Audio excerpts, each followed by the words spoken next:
فی تخلیق سیدنا آدم علیہ السلام وما فیہا من العبر، سورۃ الاعراف، تفسیر ابن کثیر۔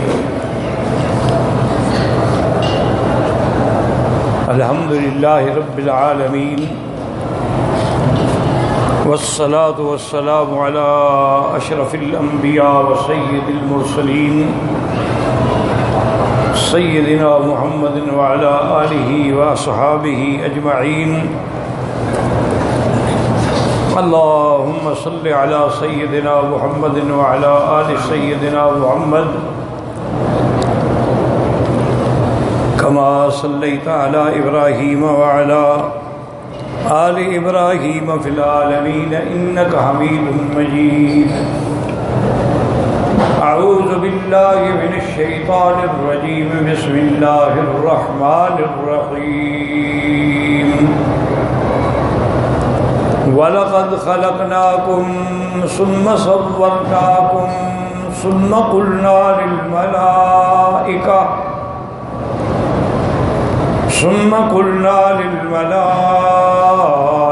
اسْجُدُوا لِآدَمَ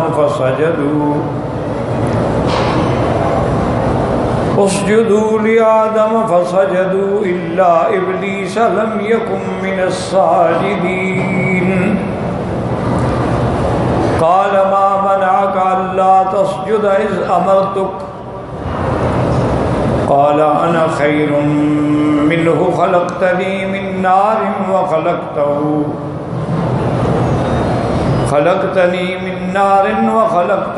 من طين۔ الحمدللہ، اللہ تبارک و تعالیٰ کے کلام مقدس کی ان آیات کے بارے میں کل کے درس میں نے عرض کیا تھا نا کہ ان 4 پیغمبروں کے واقعات کو اللہ نے بڑی تفصیل سے بیان فرمایا۔ حضرت آدم اور حضرت ابراہیم، حضرت موسیٰ، حضرت عیسیٰ علیہ السلام، ان کے واقعات کو اللہ نے بڑی تفصیل سے بیان کیا، اور اس کی وجہ بھی میں نے عرض کر دی تھی کہ آدم تو اصل انسانیت ہے، تو آدمی پہلے اصل کو پہچانے گا تو فرع پہ آئے گا۔ اور ابراہیم علیہ السلام کی تمام ادیان جو ہیں وہ عزت کرتے تھے، احترام کرتے تھے، اور اپنی نسبت جو ہے وہ ابراہیم علیہ السلام کی طرف کرتے تھے، مشرکین مکہ ہوں، یہود ہوں، نصارہ ہوں۔ اس لیے قرآن میں ان کا رد آیا کہ ما کان ابراہیم یہودیا ولا نصرانیا ولکن کان حنیفا مسلما وما کان من المشرکین۔ اور عیسیٰ علیہ الصلوۃ والتسلیم کا ذکر بھی اس لیے تفصیل سے آیا کہ عیسیٰ علیہ السلام جو ہیں وہ انہ لعلم للساعہ، قیامت کی علامات میں سے سب سے بڑی علامت ہے۔ اور عیسیٰ علیہ السلام جو ہیں وہ مبشر بھی ہیں اور مصدق بھی ہیں، یعنی میرے مدنی سرکار کے بارے میں انہوں نے پیشگوئی بھی کی، بشارت بھی دی، مبشرا برسول یأتی من بعد اسمہ احمد، کہ میرے بعد ایک پیغمبر آئیں گے، نبی آئیں گے جن کا نام احمد ہوگا صلی اللہ علیہ وسلم۔ اور اسی طرح جب وہ قیامت سے پہلے اتریں گے آسمانوں سے تو پھر آگے تصدیق کریں گے نبوت اور رسالت محمد مصطفیٰ صلی اللہ علیہ وسلم کی، اور وہ تابع ہوں گے دین اسلام کے، یعنی وہ کوئی نئی نبوت لے کے نہیں ہے، وہ تو حضور سے پہلے کے نبی ہیں، لیکن دین اسلام کے آنے کے بعد تمام ادیان منسوخ ہو گئے، اب صرف دین اسلام۔ ان الدین عند اللہ الاسلام ومن یبتغ غیر الاسلام دینا فلن یقبل منہ۔ تو اب چونکہ عیسیٰ علیہ السلام مبشر بھی ہیں اور مصدق بھی ہیں، لہذا ان کا بھی ذکر آیا۔ اور تیسری بات یہ تھی کہ چونکہ عیسیٰ علیہ السلام کے ماننے والے جو ہیں وہ حضور پاک کی زندگی مبارک میں موجود تھے، جیسے یہودی موجود تھے، میرے مدنی سرکار کی زندگی میں مکے میں مشرکین تھے، مدینہ منورہ میں جب حضور تشریف لے گئے تو وہاں یہودیوں کے قبائل، بڑے بڑے قبیلے آباد تھے، بنو نذیر تھے، بنی قینقاع تھے، بنو قریظہ تھے، اور ان کے باقی قبائل جو ہیں وہ خیبر میں تھے، یعنی حضور کے زمانے میں موجود تھے۔ ان کے بڑے بڑے راہب بھی موجود تھے، بڑے بڑے ان کے علماء بھی موجود تھے۔ اس لیے جب حضور پاک نے قرآن پاک میں موسیٰ علیہ السلام کے واقعات بیان کیے تو ششدر رہ گئے کہ حضور کو کیسے خبر ہے۔ تو اس لیے ان کے بڑے بڑے جو علماء تھے، جیسے عبداللہ ابن السلام ہیں، عبداللہ ابن سوریہ ہیں، وہ فوراً اسلام لے آئے۔ میں کہا سچے نبی۔ اور اسی طرح نصارہ میں بھی جب عبد المسیح کا وفد آیا حضور کی خدمت میں 60 آدمیوں کے ساتھ اور مناظرہ ہوا تو ان کے پاس بھی کوئی جواب نہیں تھا، وہ ماننے پہ مجبور ہو گئے کہ سچے نبی ہیں۔ تو اس لیے ان 4 پیغمبروں کے واقعات کو اللہ نے قرآن پاک میں بار بار بیان کیا اور بڑی تفصیل سے بیان کیا۔ اور بعض علماء یہ بھی کہتے ہیں کہ دراصل یہ چونکہ حضور کے درمیان میں اور عیسیٰ علیہ السلام کے درمیان میں 600 سال کا فاصلہ ہے، یعنی 6 صدیاں، اور موسیٰ علیہ السلام اور حضور کے درمیان میں تو 1200 سال، 12 صدیوں کا فاصلہ ہے۔ 1200 سال پہلے ایک واقعہ ہوا اور حضور پاک نے مکے میں بیٹھ کے سنا دیا، مدینے میں بیٹھ کے سنا دیا، تو اب کوئی ضدی ایمان نہ لے آئے تو الگ بات ہے، ورنہ وہ بات تو سمجھ جاتے تھے کہ سچے نبی ہیں۔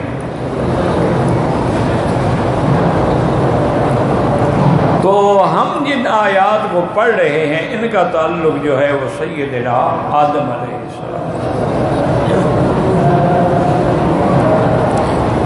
اور آدم علیہ السلام کے بارے میں قرآن مقدس میں یہ نص قطعی موجود ہے کہ اللہ نے آپ کو مٹی سے پیدا کیا۔ ان مثل عیسیٰ عند اللہ کمثل آدم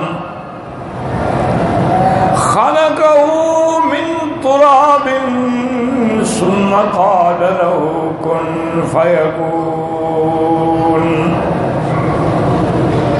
تو یہ بھی یاد رکھیں کہ ہر چیز کا خالق جو ہے وہ اللہ تعالیٰ ہے۔ قل اللہ خالق کل شیء، ہر چیز کے پیدا کرنے والا اللہ۔ یخلق ما یشاء و یختار،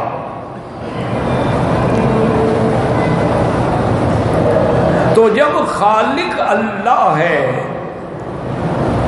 تو یہ اس کی کمال قدرت ہے کہ اگر ساری مخلوق کو ایک مادے سے پیدا کرتا تو جو باطل فرقے ہیں، گمراہ فرقے ہیں، بے دین فرقے ہیں، ان کے ہاتھ میں تو پھر وہی بات آ جاتی جیسے ڈارون کا نظریہ ہے کہ پہلے بندر تھا اور بندر ترقی کرتے کرتے انسان بن گیا۔ اسی لیے وہ کہتا ہے دیکھو بندر کی حرکات جو ہیں وہ انسان سے ملتی جلتی ہیں، لیکن اللہ کے کمال قدرت کا یہ عالم ہے کہ اس نے ساری مخلوق کو ایک چیز سے پیدا نہیں فرمایا۔ اللہ نے ملائکہ کو نور سے پیدا فرمایا، وہ نوری مخلوق،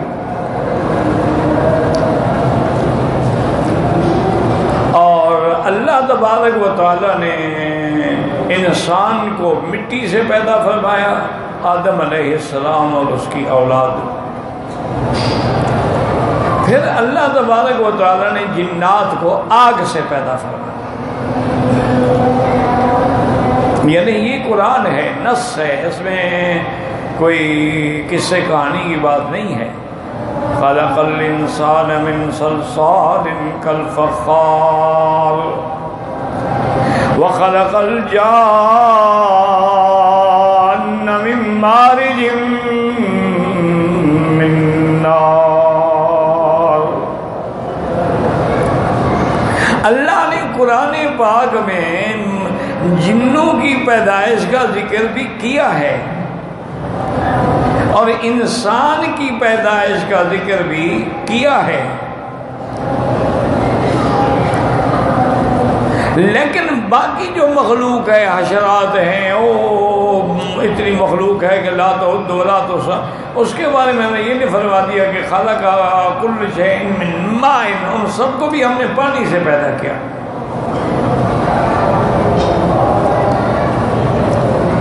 لیکن فرشتوں کے بارے میں قرآن میں ذکر نہیں ہے۔ اب یہ دیکھیں نا جی کہ آخر کیا ہو جائے، بھئی اتنی بڑی مخلوق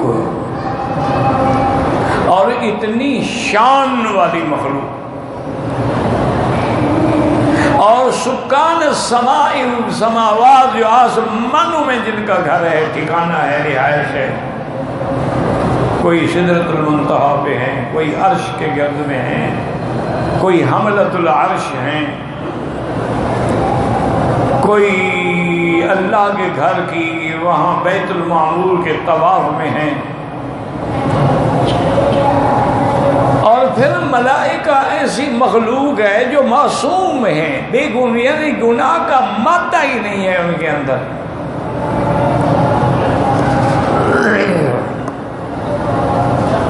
لا یعصون اللہ ما امرہم ویفعلون ما یؤمرون، اللہ کے نافرمانی نہیں کرتے اور صرف وہی کام کرتے ہیں جس کا حکم دیا ہے۔ صحیح حدیث مبارک میں ہے، میرے آقا رحمت دو عالم صلی اللہ علیہ وسلم، حضور پاک کا جب بھی نام آئے نا درود شریف پڑھ لیا کریں۔ بعض لوگ ایسے ہیں جنہوں نے قرآن شریف ہی چھوڑ دیا، صرف درود سلام پڑھتے ہیں، اور بعض ایسے ہیں جو درود پڑھنے کے لیے بھی زبان نہیں ہلتی۔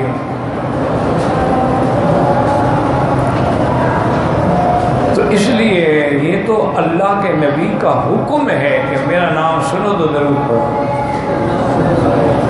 اور ساتھ یہ بھی فرما دیا کہ میرا نام سن کر جو درود نہ پڑھے وہ بخیل ہے، اور ساتھ یہ بھی فرما دیا کہ قیامت میں سب سے زیادہ میرے قریب وہ ہوگا جو مجھ پہ سب سے زیادہ درود پڑھنے والا ہوگا۔ اسی لیے معلوم ہوتا ہے کہ قیامت میں محدثین، فقہاء، علماء، اولیاء یہ سب سے زیادہ حضور کے قریب ہوں گے، کیونکہ ان کی تو زندگی اسی میں گزر گئی نا۔ قال قال رسول اللہ صلی اللہ علیہ وسلم، ان کی تو زندگی اسی میں گزر گئی نا، پڑھ رہے ہیں، لکھ رہے ہیں، بول رہے ہیں، تقریر ہے صلی اللہ علیہ وسلم۔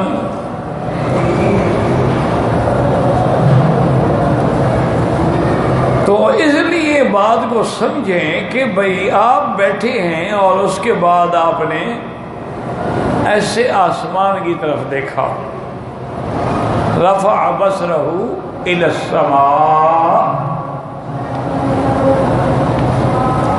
اور فرمایا اتت السماء وحق لها ان تئت، فرمایا آسمان سے چرچراہٹ کی آواز آ رہی ہے۔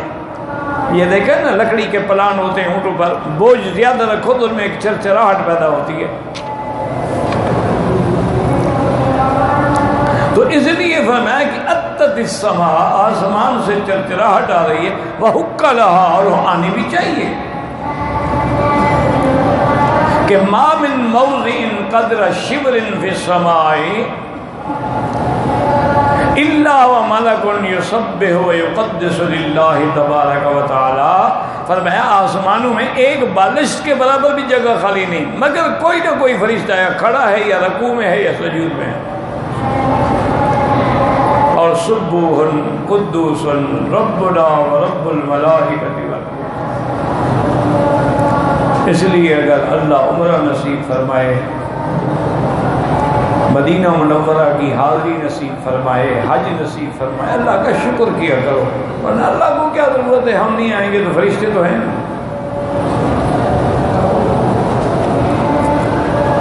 آدم علیہ السلام نے جب سب سے پہلے اللہ کے حکم سے طواف کیا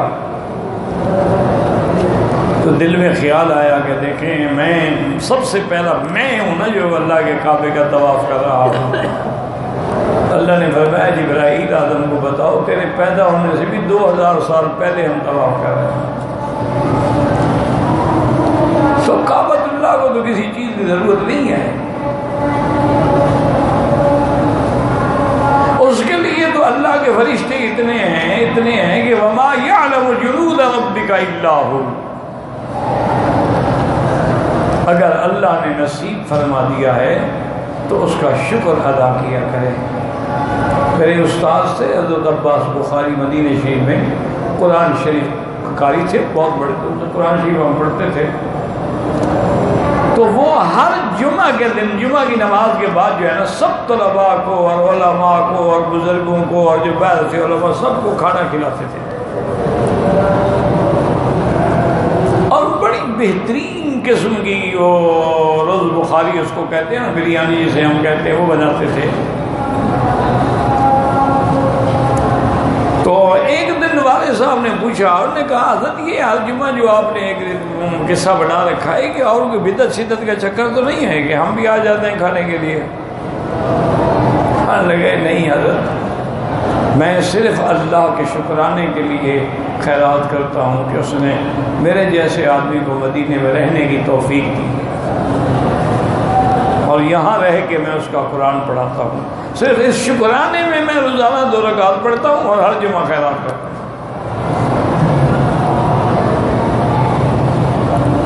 تو اگر اللہ نے یہ نصیب کیا ہے تو آپ بڑے خوش نصیب ہیں، اللہ کا شکر ادا کریں۔ لیکن یہ ہے کہ ان سب کو دیکھنے کے بعد، عمرے کے بعد، طواف کے بعد، کعبۃ اللہ کے بعد، مدینہ، پھر بھی اگر آپ میں تبدیلی نہ آئے تو پھر بس یہی سمجھ لیں کہ ہمارے دلوں پہ مہریں لگ گئی۔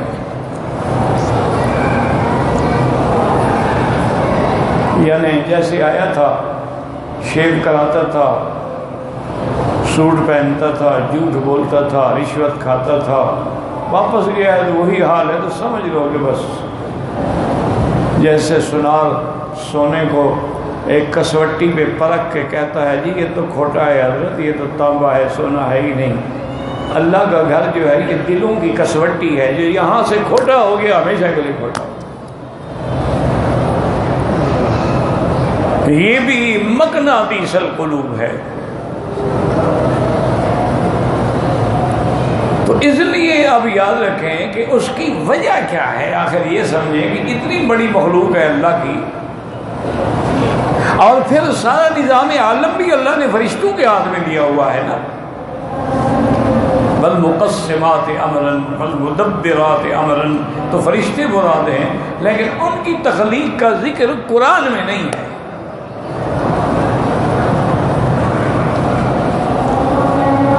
ان کی تخلیق کا ذکر جو ہے حدیث مبارک میں ہے کہ حضور نے فرمایا کہ الملائکۃ خلقت من نور، فرشتے جو ہیں وہ نور سے پیدا ہوئے۔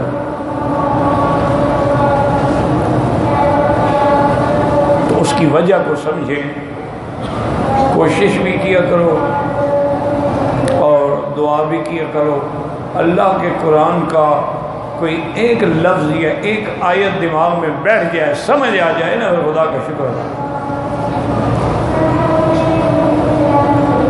اور اگر وہ بس پڑھتے چلے جاؤ یعلمون تعلمون یعلمون تعلمون، پتہ کوئی نہیں کیا پڑھ رہا ہو، وہ تو پھر کوئی فائدہ نہیں۔ قرآن کے لیے تدبر کا حکم ہے کہ افلا یتدبرون القرآن ام علی قلوب اقفالها، یہ قرآن میں تدبر کیوں نہیں کرتے؟ کیا ان کے دلوں پہ تالے لگ گئے؟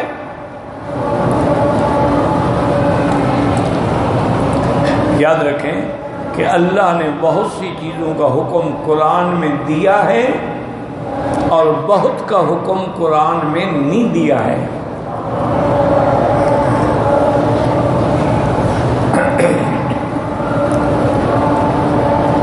اب اللہ نے ہمیں قرآن میں حکم دیا نماز قائم کرو، ٹھیک ہے، لیکن کیسے نماز پڑھیں؟ اللہ نے ہمیں حکم دیا کہ وضو کرو، لیکن اس کی تفصیل اور اس کی جزئیات جو ہیں وہ قرآن میں نہیں، وہ حضور کی زبان میں ہیں، فرمان حدیث میں ہیں، تاکہ لوگوں کو سمجھ آ جائے کہ یہ نہ کرنا کہ جو قرآن میں نہ ہوگا جی قرآن میں نہیں ہے، جیسے اہل قرآن کہتے ہیں اور جی قرآن میں نہیں ہے نا، ہم تو قرآن کے پابند ہیں نا۔ اس لیے اللہ نے اطیع اللہ و اطیع الرسول، کچھ احکام قرآن میں بیان کیے، کچھ حضور کی زبان سے بیان کیے کہ اگر قرآن نہیں مانو گے کافر، اور حضور کی زبان نہیں مانو گے تب بھی کافر ہو جائے۔ اور اہمیت بھی جتنا دی کہ جو قرآن کا حکم ہے وہی تو حضور کا حکم ہے، ما ینطق عن الہوی ان هو الا وحی یوحی۔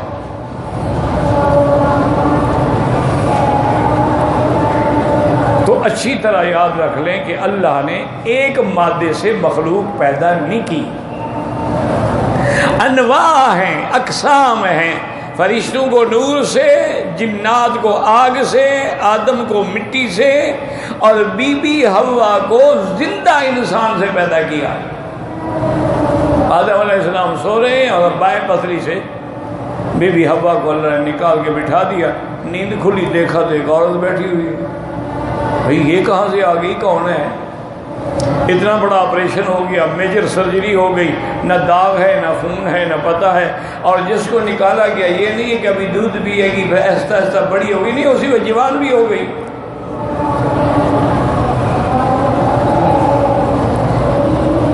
کمال ہے نا۔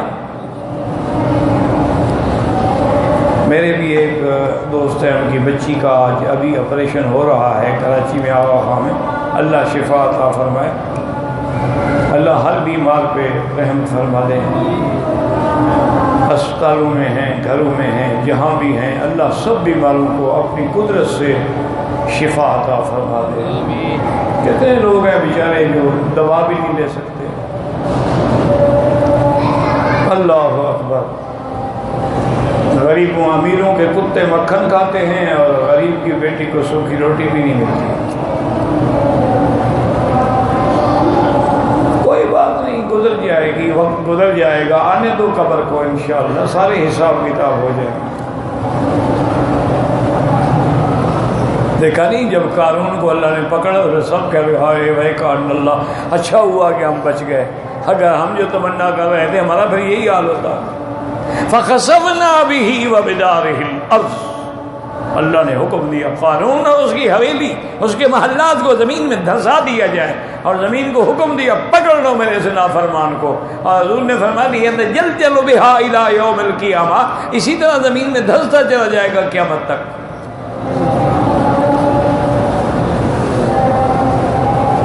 تو اس لیے یاد رکھیں کہ اب آدم علیہ السلام کی بائیں پسلی سے سیدہ حوا علیہ السلام کو پیدا کیا گیا۔ یا اللہ یہ کون ہے؟ میں آدم، یا اس کو اندر ہو جائے کہ تیری بیوی ہے۔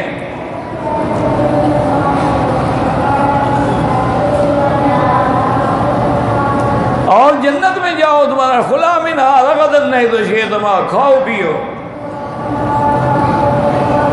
ساتھ ایک پابندی بھی لگا دی، اس درخت کے قریب نہیں جانا بس۔ اسی لیے علماء نے لکھا ہے کہ خلقت حوا من ذری آدم، بی بی حوا جو ہے آدم علیہ السلام کے بائیں پسلی سے، اللہ چاہتے تو دائیں سے بھی نکال سکتے تھے، لیکن بائیں پسلی سے نکالا کیونکہ خدا کی شان ہے کہ دل بھی بائیں طرف ہوتا ہے، عورت بھی ادھر سے نکلی ہے، اس لیے آدمی کی کشش ہوتی ہے عورت کے ساتھ۔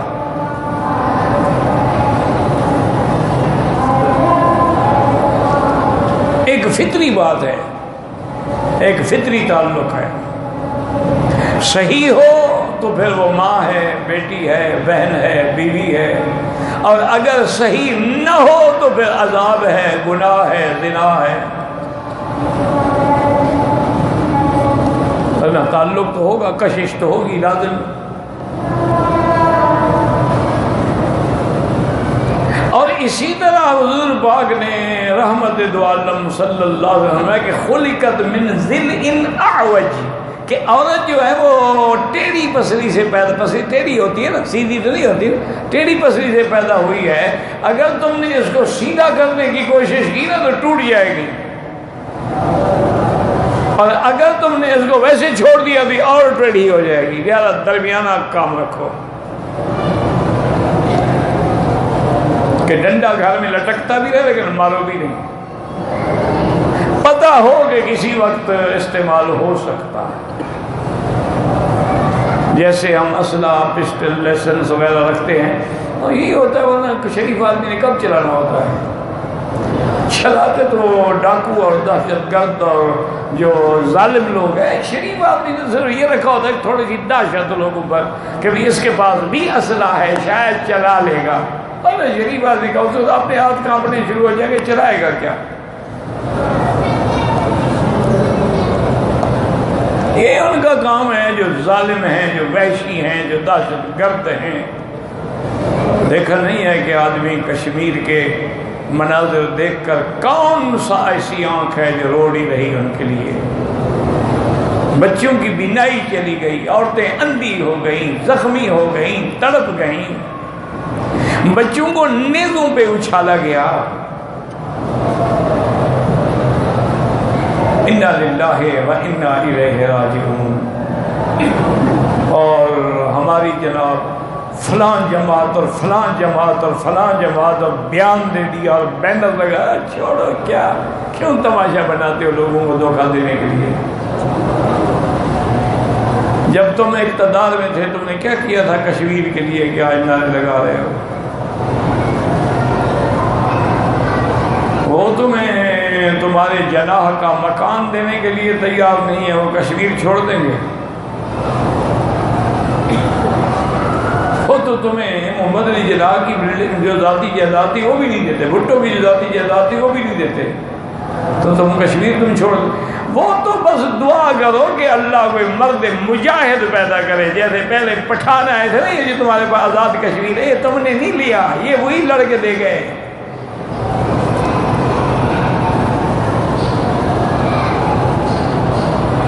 وہ تو پھر قوم ہے نا، کرتا ہے فطرت کے مقاصد کی نگہبانی، یا بندہ صحرائی یا مرد کوہستانی.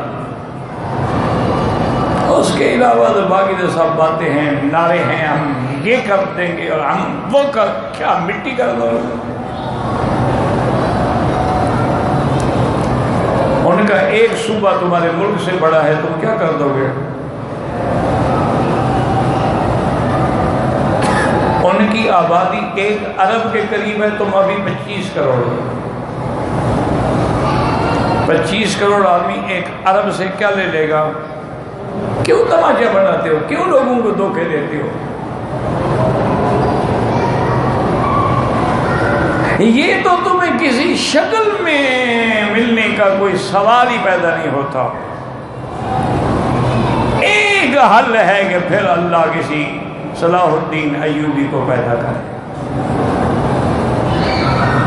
ایک حل ہے کہ اللہ تعالیٰ پھر کوئی محمود غزنوی پیدا کرے، کوئی بابر غوری پیدا کرے، کہ سب وہیں سے آئے تھے.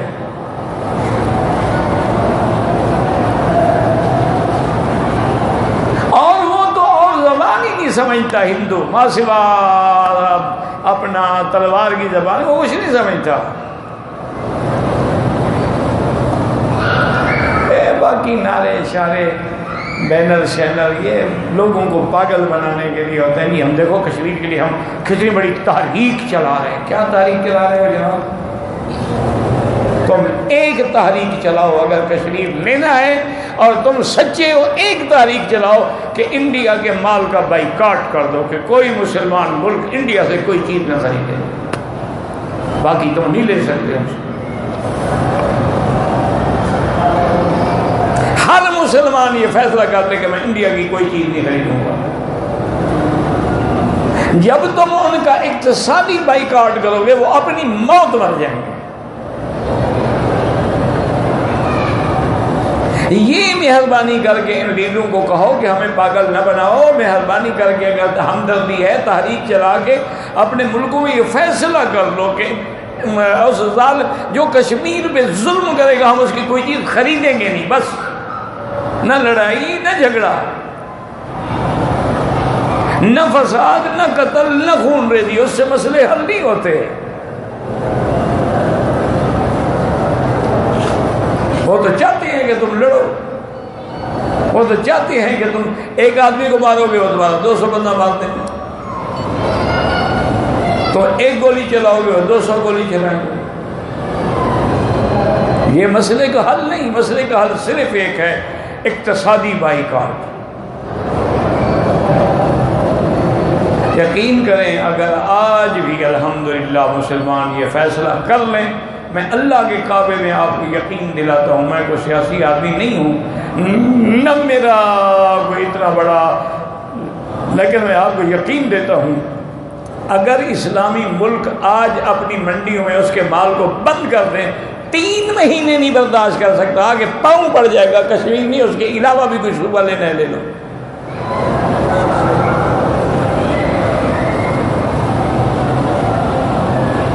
باقی یہ نعرے شعرے یہ دھوکہ ہے، فریب ہے، فراڈ ہے، لوگوں کو پاگل بنایا جاتا ہے۔ وہی جو نعرے لگاتے ہیں نا ماشاءاللہ کشمیر کے نام پہ چندہ کھا جاتے ہیں۔ مدرسہ بنائیں گے ماشاءاللہ، اپنی کوٹھیاں بن گئی، مدرسہ ابھی تک نہیں بنا۔ چھوڑو، جن نے پڑھانا ہے مسجد میں آگے بیٹھ جاتے ہیں، پڑھانا شروع کر، طالب آ رہے ہیں، پڑھانے والے پڑھا رہے ہیں۔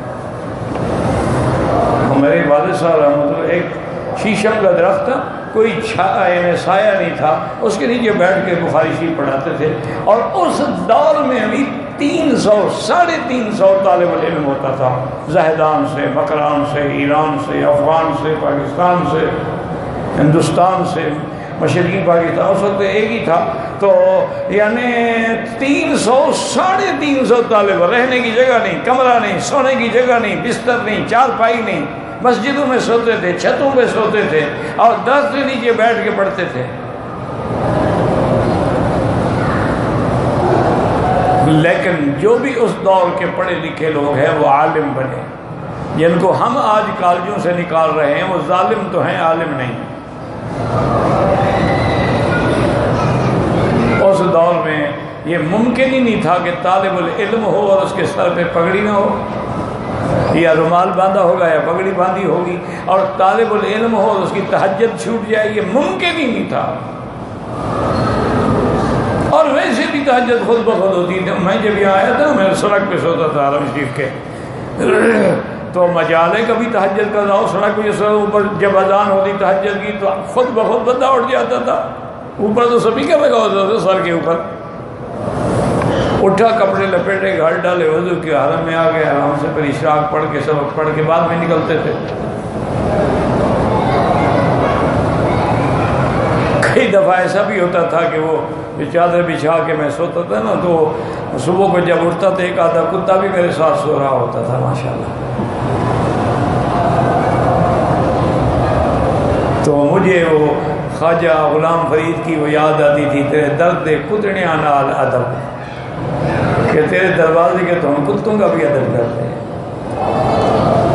میں نے کہا شاید اللہ نے میرے امتحان کے لیے بھیجا ہوگا۔ تو بہرحال گزارش یہ ہے کہ حل ایک ہے، سیدھی بات کرو، سچی بات کرو۔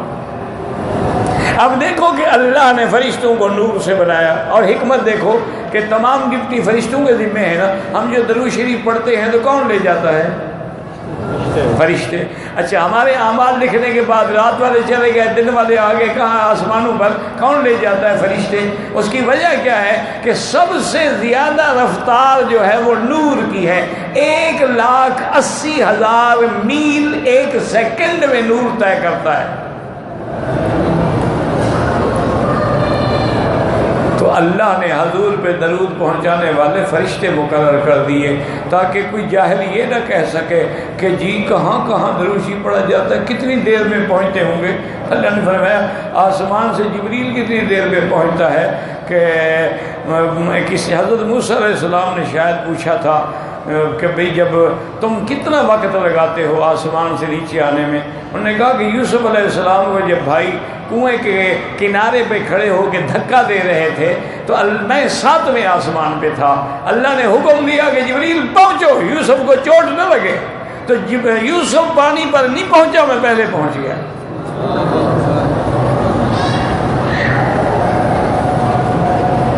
تو جن کی رفتار کا یہ عالم ہو ان کے لیے درود شریف پہنچانا مشکل ہے،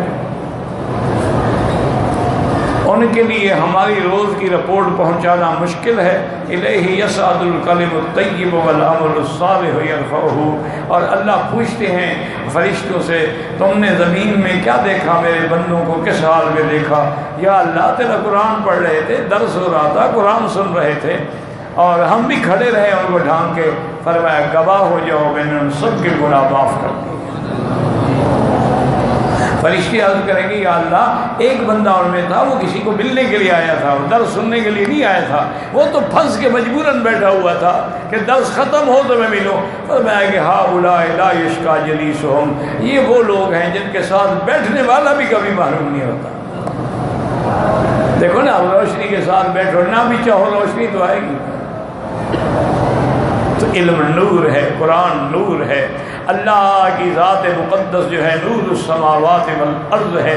تو جب تم اللہ والوں کے ساتھ، اللہ کے کلام کے ساتھ، اللہ کے انبیاء کے ساتھ، اللہ کے اولیاء کے ساتھ بیٹھو گے تو لازمی بات ہے تم نہ بھی چاہو وہ نور تو آئے گا۔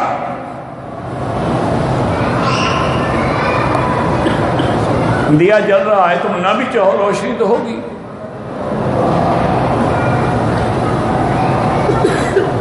تو اس لیے اللہ نے فرشتوں کو نور سے بنایا اور جنات کو آگ سے بنایا۔ آگ کا کام بھی جلانا ہے نا، اچھا، اور جنات کا کام بھی جلانا ہوتا ہے۔ جس بندے پہ جن ہو نا، یہ جو اکثر باتیں ہوتی ہیں نا، عورت کو جن پکڑا ہوا ہے فلاں، یہ سب جھوٹ ہوتا ہے، 99% جھوٹ ہوتا ہے۔ ماں باپ جب شادی نہیں کرتے، وہ کسی سے شادی کرنا چاہتے، وہ جن نہیں پکڑے گا تو کیا ہوگا؟ جن نہیں پکڑے گا، وہ جن شن نہیں ہوتا، بھوت پکڑے ہوئے ہیں۔ جس کو جن پکڑ لے نا، وہ ایسے ہو جائے گی جیسے آگ میں جل گئی ہے، کیونکہ جن آگ ہے۔ تو آگ کی قربت اور تپش جو ہے وہ عورت کو جلا دیتی ہے۔ کبھی جن عورتوں پہ عاشق ہو جاتے ہیں، کبھی جنی عورت مردوں پہ عاشق ہو جاتی ہے، لیکن ان کو جلا کے خاک کر دیتی ہے، سیاہ ہو جائے، کولا بن جائے۔ اور علاج کیا ہے؟ کوئی مشکل نہیں، سورۃ البقرہ۔ حضور نے فرمایا جس گھر میں سورۃ البقرہ پڑھو گے شیطان نہیں آ سکتا۔ سارے گھر والے بیٹھے ہو، سورۃ البقرہ پڑھو، پانی پہ دم کرو، پانی سے غسل کراؤ، پانی ڈالو، گھر میں پانی ڈالو، ایک ہفتے میں سب جن شیطان بھاگ جائیں گے۔ اور اگر کسی جھوٹے پیر سے ٹکر گیا، جن تو چھوڑ جائے گا انشاءاللہ، پیر نہیں چھوڑے گا، پھر وہ انشاءاللہ ساری زندگی لگا رہے گا۔ اس کو تو گاہک مل گیا، گاہک کیسے چھوڑ دے ہو؟ تو اب یاد رکھ لو، فرشتوں کو پیدا کیا نور سے کہ ان سے کام و نورانی لینا تھا، نور والا کام جو اللہ نے ان سے۔ اچھا، فرشتے معصوم ہیں لیکن ان کی عصمت اضطراری ہے، انبیاء معصوم ہیں، ان کی عصمت اختیاری ہے۔ یاد رکھو، انبیاء کی معصومیت کا شان فرشتوں سے بلند ہے، اس لیے کہ فرشتے میں تو قوت حیوانی شہوانی ہے ہی نہیں۔ اگر وہ پاک ہے تو کیا بہادری ہے؟ بہادری تو یہ ہے کہ قوت حیوانیہ بھی ہیں، شہوانیہ بھی ہیں، لیکن اس کے باوجود گناہوں سے پاک ہے، یہ عصمت۔ نبی معصوم ہوتا ہے، اس کو اللہ نے 100 مرد کی طاقت دی ہوتی ہے، لیکن پھر بھی وہ گناہوں سے پاک ہے، تو عصمت تو اس کا نام ہے۔ فرشتہ تو کچھ کر ہی نہیں سکتا، تو وہ کہے جی میں بڑا معصوم کہتے ہو، تمہارے پلے کچھ نہیں۔ اس لیے اللہ نے کوئی نبی فرشتوں سے نہیں بھیجا، کیونکہ فرشتے تو کھانے سے پاک ہے۔ اگر وہ آتے اور روزہ رکھتے تو لوگ کہتے ہیں جناب آپ کو تو بھوک ہی نہیں لگتی نا، تمہیں کیا پتہ ہے کہ 15-16 گھنٹے کا روزہ ہو، گرمی ہو، اور دیہاتی بندہ ہل چلا رہا ہو یا بیچارہ گندم کی کٹائی میں مصروف ہو اور روزہ بھی ہو، پھر پتہ لگتا ہے نا روزے کا۔ تمہیں کیا پتہ، تمہیں نہ بھوک لگتی ہے، نہ پیاس لگتی ہے، نہ گرمی لگتی ہے، نہ سردی لگتی ہے۔ تو اس لیے ہمیشہ یاد رکھیں کہ فرشتوں کو پیدا کیا نور سے اور جنات کو پیدا کیا آگ سے۔ اچھا، اس میں ایک بات یہ بھی یاد رکھ لیں کہ یہ جتنی شیطانی کام ہے نا، یہ فلمیں ہیں، سیٹلائٹ ہیں، یہ جہاز ہیں، یہ جناب یہ مشینیں ہیں، یہ سب آگ سے چلتی ہیں نا، تو اس لیے شیطان چونکہ آگ سے ہے، اسے یہ علم اپنی برادری کافروں کو زیادہ سکھایا ہے، چونکہ جتنے آگ سے بننے والے آلات پرزے ہیں وہ تو وہی بنا رہے ہیں نا۔ ہم تو خیر طویل شبیر لگ کے اپنی روٹی کھا رہے ہو نا، تمہیں تو فرصت ہی نہیں ہے کہ تم کوئی جہاز بناؤ۔ کسی مسلمان نے آج تک کوئی بنایا ہے؟ وہ بنانے والے چلے گئے، جب وہ بنانے والے تھے اسلام غالب تھا۔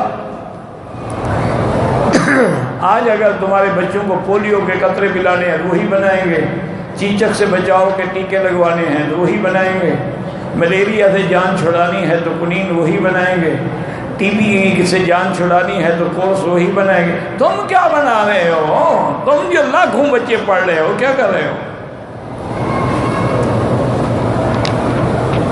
تمہارے دینی مدارس میں لاکھوں کی تعداد میں بچے ہیں، کیا بنایا ہے؟ کوئی ایجاد ایسی کی ہے جس سے دنیا کو نفع پہنچے؟ بس ٹھیک ہے، وہی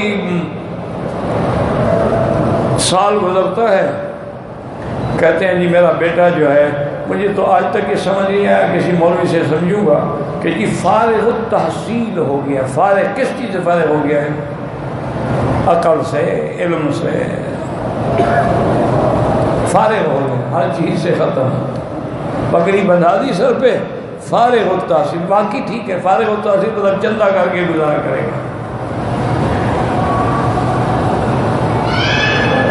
لیکن اللہ تعالیٰ نے پھر یہ بھی دیکھیں کہ اچھا پھر سب یہی کہتے کہ جناب آدم کی اولاد فرنی اس کو ہم نطفے سے پیدا کریں گے، اچھا پھر اس میں بھی ذکر و انثی یعنی نر مادہ ہوں گے، اچھا تو بغیر نر کے؟ انہوں نے کہا ہاں بالکل، آدم موجود ہے لیکن عورت نہیں ہے، ہم نے بی بی حوا کو پیدا کیا خالی مرد سے، اور عیسیٰ علیہ السلام کو پیدا کیا خالی عورت سے، اور آدم کو پیدا کیا نہ عورت ہے نہ مرد ہے، مٹی سے۔